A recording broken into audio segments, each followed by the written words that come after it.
Your liver is roughly the size of a football, tucked under your right ribs, and it is, gram for gram, one of the busiest organs you own, running somewhere in the range of 500 distinct chemical jobs at once, every hour of every day, without pause. One of those jobs, quietly, is storage.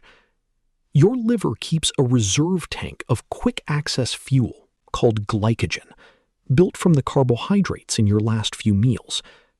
And for the first several hours after you stop eating, that reserve tank is exactly what's keeping your blood sugar steady, without your liver doing anything unusual at all. The interesting part starts once that tank runs low. Glycogen isn't unlimited. In a typical adult, your liver holds somewhere around 80 to 100 grams of it, enough to comfortably cover roughly 12 to 24 hours without food, depending on your activity level, your size, and how much carbohydrate you'd eaten beforehand. As those hours pass and glycogen reserves drop, your liver faces a genuine supply problem. Your brain and body still need a steady stream of fuel, and the easy source is running out. What happens next is where this story actually gets interesting, because your liver doesn't simply run empty and stop. It switches suppliers. Somewhere in the neighborhood of 12 to 16 hours into a fast, the exact timing varies meaningfully from person to person, your liver increasingly turns to a second fuel source it's been sitting on the entire time: fat. Some of it stored directly inside liver cells themselves, in small droplets called hepatocellular lipid. Through a process called beta oxidation, liver cells begin breaking those fat droplets apart, extracting energy from them, and in the process, producing ketone bodies, an alternative fuel your brain and muscles can run on almost as effectively as glucose. This is a real, measurable metabolic shift.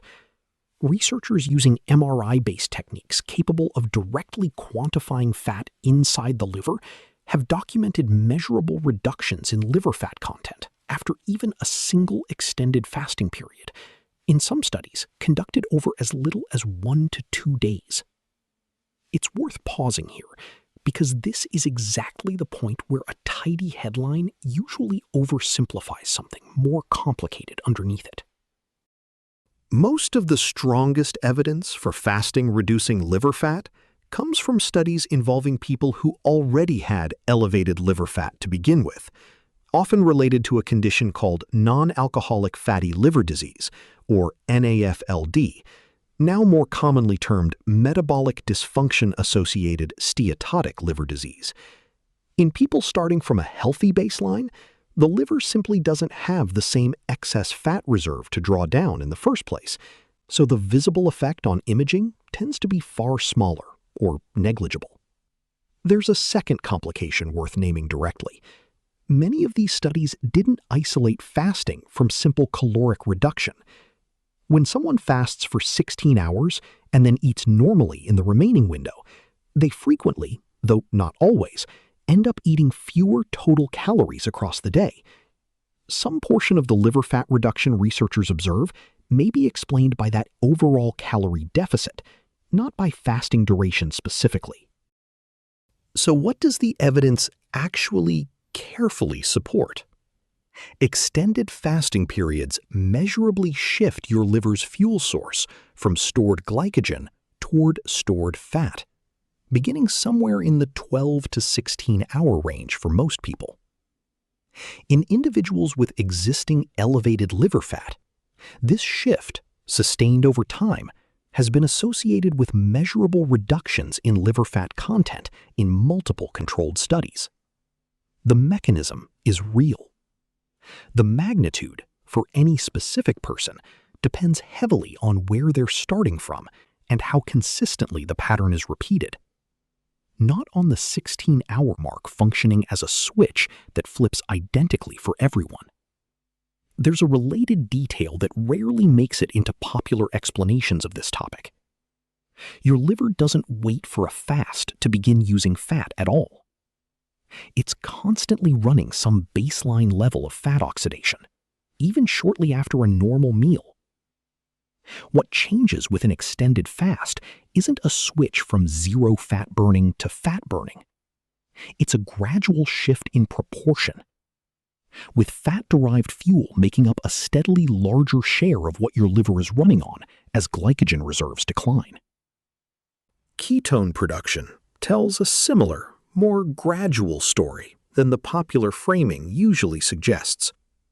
Blood ketone levels do rise measurably during extended fasting, but the rise across the first 16 to 18 hours is typically modest compared to the far larger increases seen after 24 hours or more. Meaning the metabolic shift is real and already underway well before any dramatic, easily felt threshold is crossed. A doctor or dietitian would rightly point out several things this episode hasn't covered: how this pattern interacts with existing liver conditions, medication timing, diabetes management, or eating disorders, all genuinely important, and all reasons this particular pattern isn't universally appropriate, regardless of what any given internet trend claims about it.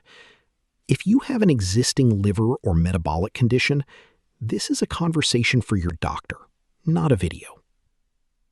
What this episode has traced is narrower and hopefully more useful than a blanket recommendation. The specific, real, evidence-backed biochemistry of what your liver is doing, hour by hour, once its glycogen reserves start running low. Your liver, right now, is almost certainly deciding what to run on. If it's been more than 12 hours since your last meal, that decision has probably already started shifting, quietly, gradually, gram by gram, toward the fat it's been sitting on the whole time. Not because 16 hours is a magic number, because a reserve tank ran low, and an organ the size of a football switched suppliers, the way it's done for as long as there have been humans who occasionally went a while between meals.